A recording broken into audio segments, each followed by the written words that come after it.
Doctor साहब, आज जो है मखसूस नशिस्तों के हवाले से फैसला महफूज कर लिया गया है। दूसरी जानिब पाकिस्तान तहरीक इंसाफ जो है पुरुमीद है, कहा जा रहा है कि कानून के मुताबिक वो कह रहे हैं कि ये नशिस्तें हमें ही मिलेंगी। अब उधर मिले या वो किसी को भी ना मिले, एक ये भी राय आ रही है, एक ये आ रही है कि जो ये अरेंजमेंट है उनके पास चली जाएंगी। तो लेकिन फ़ैसला महफूज हो गया है। अब वो कब शॉर्ट ऑर्डर, एक तो ये थी कि शॉर्ट ऑर्डर शायद आ जाएगा, लेकिन अभी ये मामला जो है ये ज़ाहिर है कि महफूज फ़ैसला हुआ है।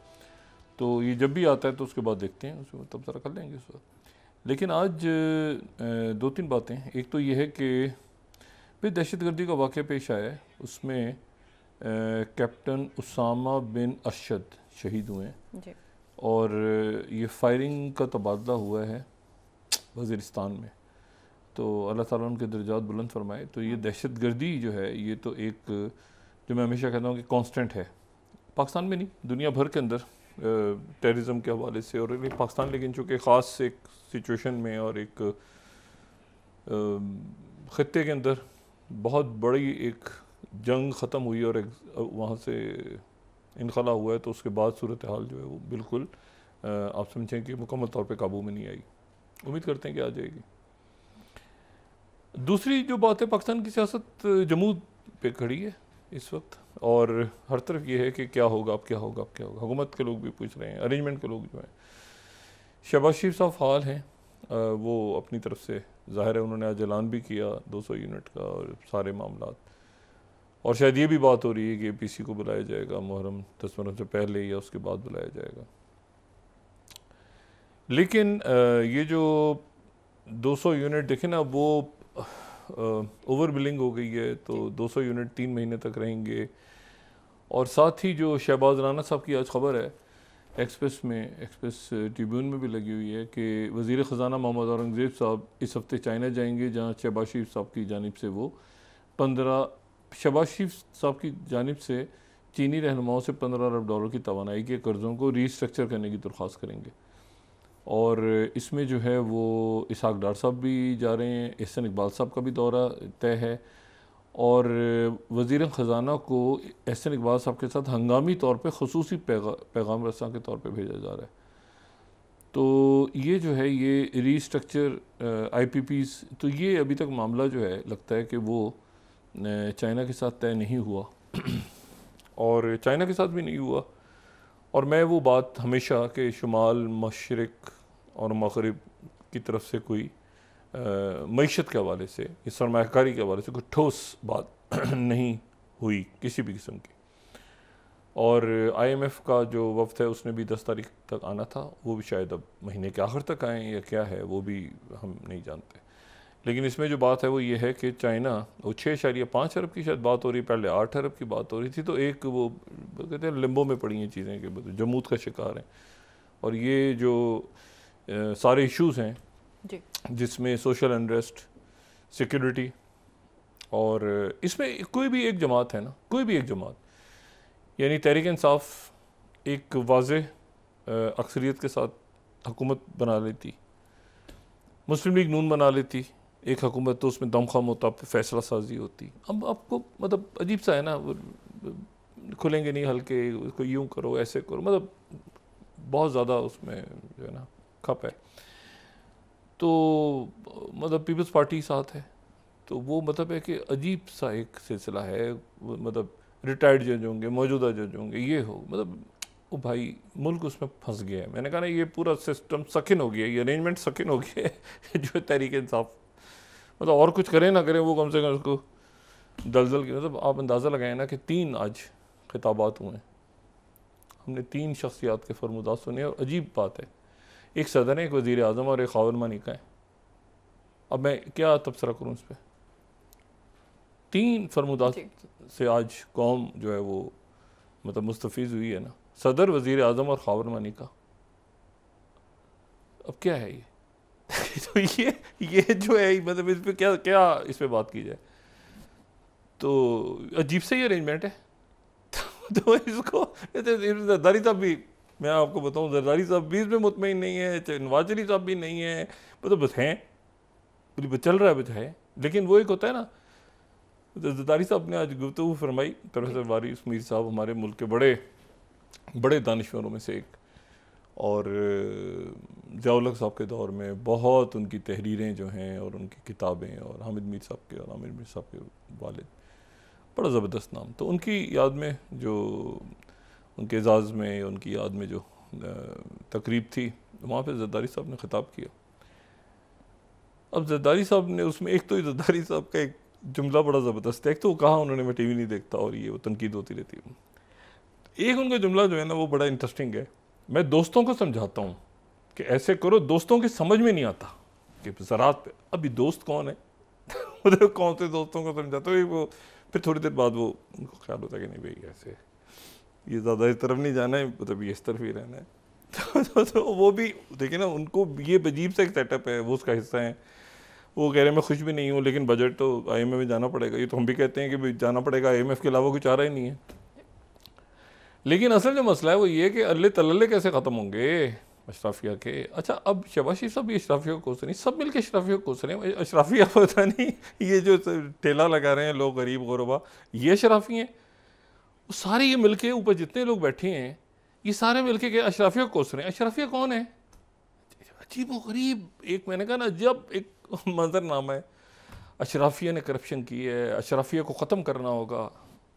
भाई अरे भाई कौन है अशराफिया मतलब ये तो अजीब ही बात है कि लोग ज़ार रो रहे हैं इनकी शक्लें देख के कि यार एक मिनट ये भी अशराफी हैं, अच्छा ये भी हमारे, मतलब एक टोटल जो है ना एक वो टोटल जिसे कहते हैं ना वो एक क्योटिक, बिल्कुल फ्रांस में जैसे क्योटिक नहीं होता, इलेक्शंस हो गए, वो मैक्रोन ने बम्बरात मारी, उन्हें क्या इलेक्शन कराओ।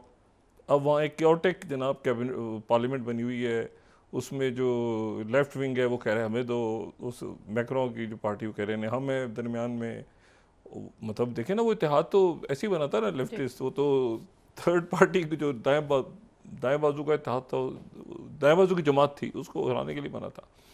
तो क्या है वहाँ बहरहाल।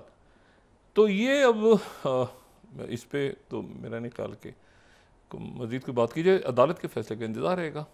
दहशतगर्दी का वाक़या हो रहे हैं ये वाक़या, चाहे वो पुलिस ऑफिसर की शहादत हो कराची में, चाहे ये हमारे आर्मी ऑफिसर की हो, और उसके साथ फिर और वाक़यात भी जो कि बहुत ज़्यादा, लेकिन और वाक़यात भी पेश आते हैं ना, मजदूर अगवा हो गए, ये हो गया, इस तरह से तो सिक्योरिटी के इशूज़ चल रहे हैं। लेकिन हमारी फ़ॉरेन पॉलिसी पे वो असरअंदाज, हमारे मुल्क का जो अंदरूनी क्योस है वो असरअंदाज होना शुरू हो चुका है जिसकी वजह से ये सारे मामला IMF हो या चाइना के साथ या बाकी सारे मामला। अच्छा, एक खबर दरमियान में लगी हुई है मैंने बड़ा चेक किया कि ये पाकिस्तान इंफॉर्मेशन कमीशन क्या है।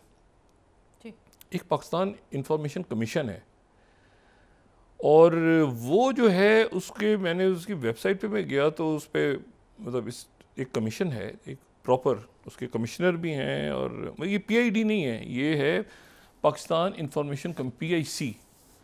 अच्छा, अब ये जो कमीशन है ये राइट टू इंफॉर्मेशन एक्ट, इसमें जो आइन का आर्टिकल 19 है उसके तहत इन्होंने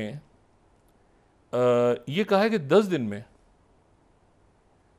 जो 1000 बड़े कर्ज नादहिंदगान की फहरिस्त जो है, ये जंग में और न्यूज़ में दोनों में छपी हुई खबर कि 1000 बड़े कर्ज नादहिंदगान की फहरिस्त जो है वो 10 रोज़ के अंदर अफशा करने के अहकाम जारी कर दिए। अब ये तो एक बहुत ज़बरदस्त ख़बर है, ठीक है। कराची के कोई रहायशी हैं अजमत खान, उनकी तरफ से ये जो है ये दरख्वास्त थी, तो फैसला उन्होंने किया है 1000 बड़े कर्ज नादहिंदगान की फहरिस्त। ये इंग्लिश में भी है, ये फ्रंट पेज पे जंग में भी लगी हुई है और ये फ्रंट पेज पे लगी हुई है। अब ये जो है, अब देखते हैं कि इसके ऊपर ये क्या होता है 10 दिन के अंदर। मतलब ऐसी कोई चीज़ पता नहीं गलती से छप गई है, गलती से कोई ऑर्डर इशू हो गया, इस अरेंजमेंट को पता नहीं चला क्या हुआ है, वो कुछ हुआ है कि 1000 लोन डिफॉल्टर्स के नाम जो है वो जारी करने का, तो देखते हैं कौन उसमें निकलता है। अच्छा, तो ये कि ये अब अदालत के फैसले हो जाएं, बाकी सारी चीज़ें, 3 चीज़ें कांस्टेंट हैं। पॉलिटिकल ये APC को बुलाएं अगर जल्द, जैसे राना सनाउल्लाह साहब के हवाले से बात आई है तो वो अच्छा है। और उस APC के अंदर जो है वो ना सिर्फ ये कि अज़्म इस्तेकाम के ऊपर बात करें, बल्कि ये है कि जो पॉलिटिकल मुल्क के अंदर एक क्योस है उसको भी कैसे आगे निकलना है, कैसे सियासी फैसले जो हैं वो तो अदालतों में जाने ही नहीं चाहिए, वरना वो सूरत हाल बन जाती है जो इस वक्त है कि आपको तकसीम नज़र आ रही है बिल्कुल वाज़ेह तौर पे जो साहिबान में। और ये है कि वो नोटिफिकेशन भी इशू हो गया सरकारी तौर पे कि भाई वो जो हसास अदारे हैं अब वो टेलीफोन कॉल्स को मॉनिटर कर सकते हैं, अब ऑफिशियली कर सकते हैं। इससे पहले जो करते थे वो मतलब वैसे ही करते थे तो अब उसको ऑफिशियली एक जो है उसका एक वो हो गया है, मतलब है कि उनके पास एक मैंडेट हो गया ताकि ये अदालतों वगैरह में अगर चैलेंज होता है तो उसके बाद ये एक प्रॉपर उनको दुनिया भर के अंदर होता है, वो शो नहीं करते लेकिन होता है ये सिलसिला, कॉल्स और रिकॉर्ड करती हैं एजेंसीज और ये सारा करते हैं काम। बहरहाल अच्छा, अब इसमें जो लेकिन ये कि उसको लीगल जो है वो हैसियत नहीं दी जाती है अमूमन, अब यहाँ लीगल हैसियत दी गई है, ये एक इंटरेस्टिंग बात है। मतलब है कि लीगल हैसियत जो है वो वहाँ पे कॉल रिकॉर्डिंग की करते सब हैं, सीआईए भी करती है, तो ये भी सारी दुनिया भर करती है, मोसाद और क्या इस्लामी ममालिक और क्या मौरी ममालिक। लेकिन ये कि इसको कानूनी हैसियत देना ये एक इम्पॉर्टेंट बात है, वो शो करना कि भाई मतलब सब जो है उनकी कॉल्स मॉनिटर हो रही हैं। अच्छा, अब इसमें जो तो ये पॉलिटिकल स्टेबिलिटी और वही जो मैं बात कहता हूँ कि उसके साथ मईशत आपकी जुड़ी हुई है और सिक्योरिटी के क्राइसिस जो पैदा हो रहे हैं, सोशल अनरेस्ट तो बहुत अरूज पे है इस वक्त बजट की वजह से। तो ये सारे मामला नवाज शरीफ साहब को आगे आके देखना चाहिए, उनकी हुकूमत है, वो जो भी इससे सामने नहीं आते लेकिन हुकूमत उन्हीं की है, ठीक है। मतलब वो आखिर में उन्हीं वही होंगे जिनके ऊपर ये सारा अच्छा या बुरा सारा मामला जाएगा, ठीक है। शहबाज शरीफ साहब पे कम जाएगा, नवाज शरीफ साहब पे ज़्यादा जाएगा क्योंकि सदारत उन्होंने ले ली। या तो सदारत तो रहने देते शहबाज शरीफ साहब के पास ही तो सारा उधर ही जाता सिलसिला कि नवाज शरीफ साहब अलग हो गए, लेकिन वो चूँकि उन्होंने सदारत ली कुछ सोच समझ के, तो फिर वो अब देखें वो फ़ाल अगर होते हैं कुछ दिनों में तो फिर वो देखेंगे कि सूरत हाल क्या है भाई मुल्क की, और फिर वो कोई अपना रोल प्ले करेंगे।